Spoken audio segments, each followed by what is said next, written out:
Hello friends, आप सभी का स्वागत है आज की इस वीडियो क्लास में। और आज की इस वीडियो क्लास में हम लोग कुषाण के बारे में पढ़ने वाले हैं। यह वीडियो सीरीज लुसेंट सामान्य ज्ञान लुसेंट सामान्य ज्ञान वन लाइनर का चल रहा है। यदि आप इस वीडियो सीरीज को ज्वाइन करना चाहते हैं तो हमारे चैनल को सब्सक्राइब कर लीजिए। इस वीडियो को आप चाहें तो लाइक भी करें और दोस्तों के साथ शेयर भी करें। चलिए शुरू करते हैं कुषाण। ठीक है, यहाँ पर हमारा टॉपिक है कुषाण और इसे ही हम लोग शुरू करने वाले हैं। तो यहाँ से पढ़ेंगे, पल्लव के बाद कुषाण है। ठीक है, पल्लव के बाद कौन है? कुषाण आए थे, जो यूची एवं तोखरी। ठीक है, वो यूची एवं तोखरी भी कहलाते हैं। इनको यूची या तोखरी भी कहा जाता है कुषाण को। ठीक है, ध्यान में रखिएगा कि कुषाणों को यूची एवं तोखरी भी कहते हैं। यूची नामक एक कबीला 5 कुलों में बांटा गया था और इन्हीं में एक कुल के थे कुषाण।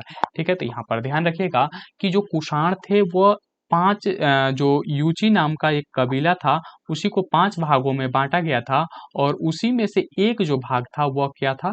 कुषाण था। ठीक है, एक कुल को क्या कहा गया? कुषाण कहा गया। अब हम लोग कुषाण के बारे में और भी अधिक चीजें जान लेते हैं।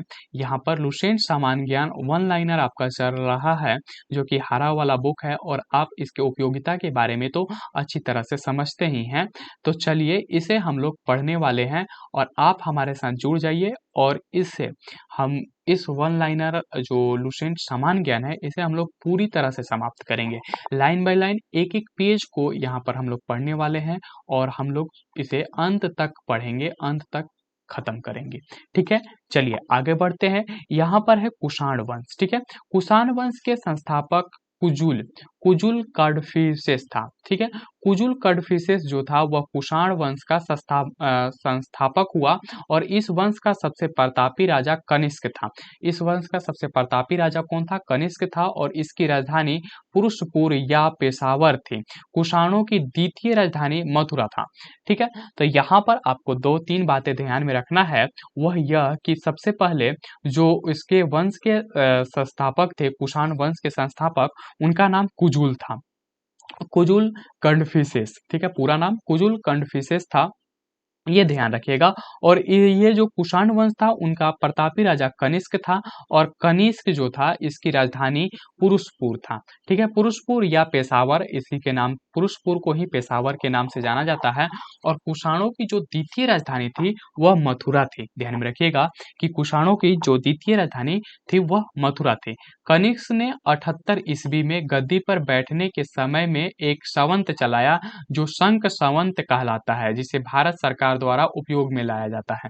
देखिए, कनिष्क जब गद्दी पर बैठा 78 ईस्वी में, तो उसने एक संत सावंत चला दिया, संवत चलाया। ठीक है, और इसी को शंख सावंत के नाम से जाना जाता है। ठीक है, और भारत सरकार इसी का उपयोग में लाती है।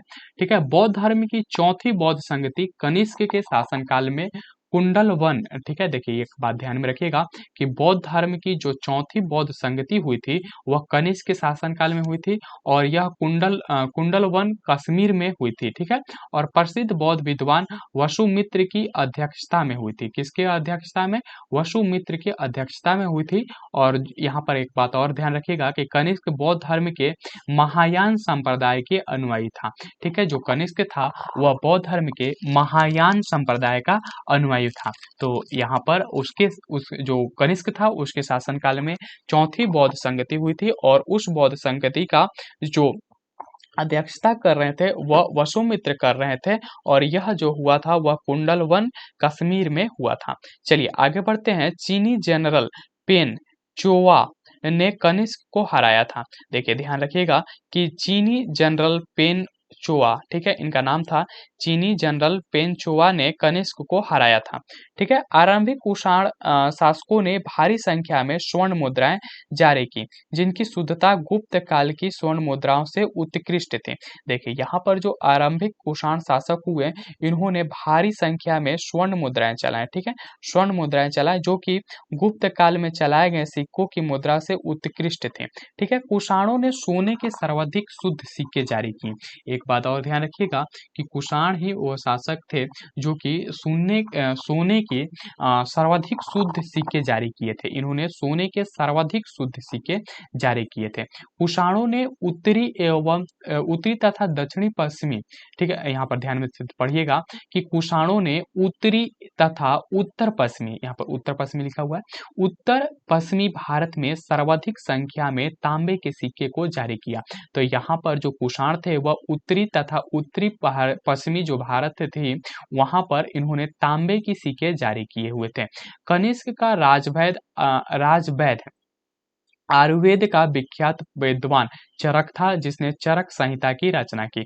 याद रखिएगा कि कनिष्क के जो राजवैद थे आयुर्वेद का विख्यात विद्वान थे और इनका नाम चरक था और इन्होंने चरक संहिता की रचना की थी। कई बार सवाल आता है कि चरक किसके राजवैद थे, तो आपको याद रखना होगा कि ये कनिष्क के राजवैद थे और चरक ने चरक संहिता की रचना की थी। ठीक है, इस बात को भी आप ध्यान रखिएगा। महाविभास, ठीक है, महाविभास सूत्र के रचनाकार वसुमित्र थे। ठीक है, जो विभास था उसके जो रचनाकार थे वह वसुमित्र थे और इसे ही बौद्ध धर्म का विश्वकोश कहा जाता है। ठीक है, महाविभास को बौद्ध धर्म का विश्वकोश कहा जाता है। ठीक है, इसे ही विश्वकोश कहा जाता है। चलिए आगे बढ़ते हैं। कनिष्क के राजकवि अश्वघोष ने बौद्धों का रामायण बुद्ध चरित्र की रचना की। तो आपको ध्यान रखना होगा कि कनिष्क के जो राजकवि थे अश्वघोष, ठीक है, अश्वघोष ने बौद्धों का रामायण, ठीक है, बौद्धों का रामायण है बौद्ध चरित्र, उसकी रचना की थी। ठीक है, और जो इनके राजवैद्य थे उनका नाम था चरक और इन्होंने चरक संहिता की रचना की थी। ठीक है, तो चलिए आगे बढ़ते हैं।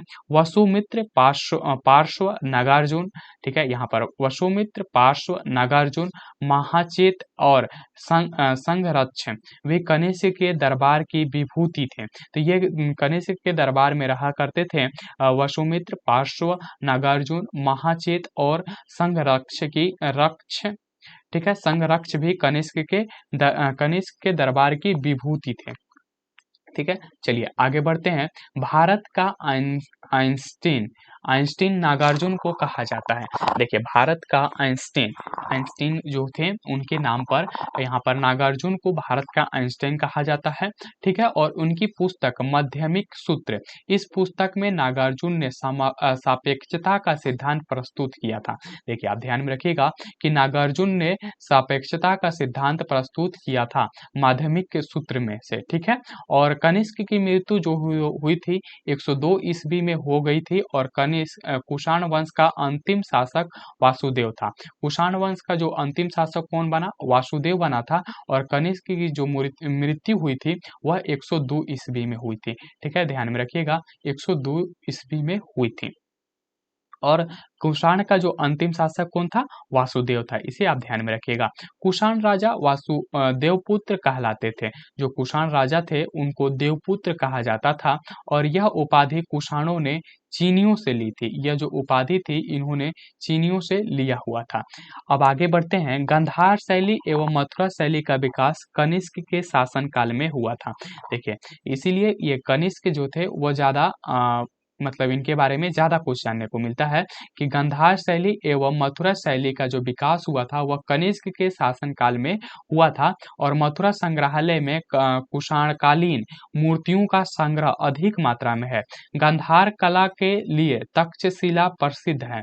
ठीक है, तो यहाँ पर जो गंधार शैली एवं मथुरा शैली का जो विकास हुआ था वह कनिष्क के शासन काल में हुआ था और यहाँ पर मथुरा में एक संग्रहालय, मथुरा के जो संग्रहालय है वहां पर कुषाण कालीन मूर्तियों का सर्वाधिक संग्रह मिलता है और साथ ही साथ यहाँ पर गंधार कला के लिए जो तक्षशिला है वह प्रसिद्ध है। ठीक है, रेशम मार्ग का नियंत्रण करने वाले शासकों में सबसे प्रसिद्ध कुषाण थे।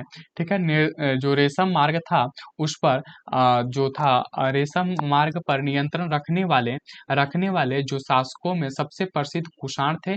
और कुषाण साम्राज्य में मार्गों पर सुरक्षा का प्रबंध था और रेशम मार्ग का आरंभ कनिष्क ने कराया था।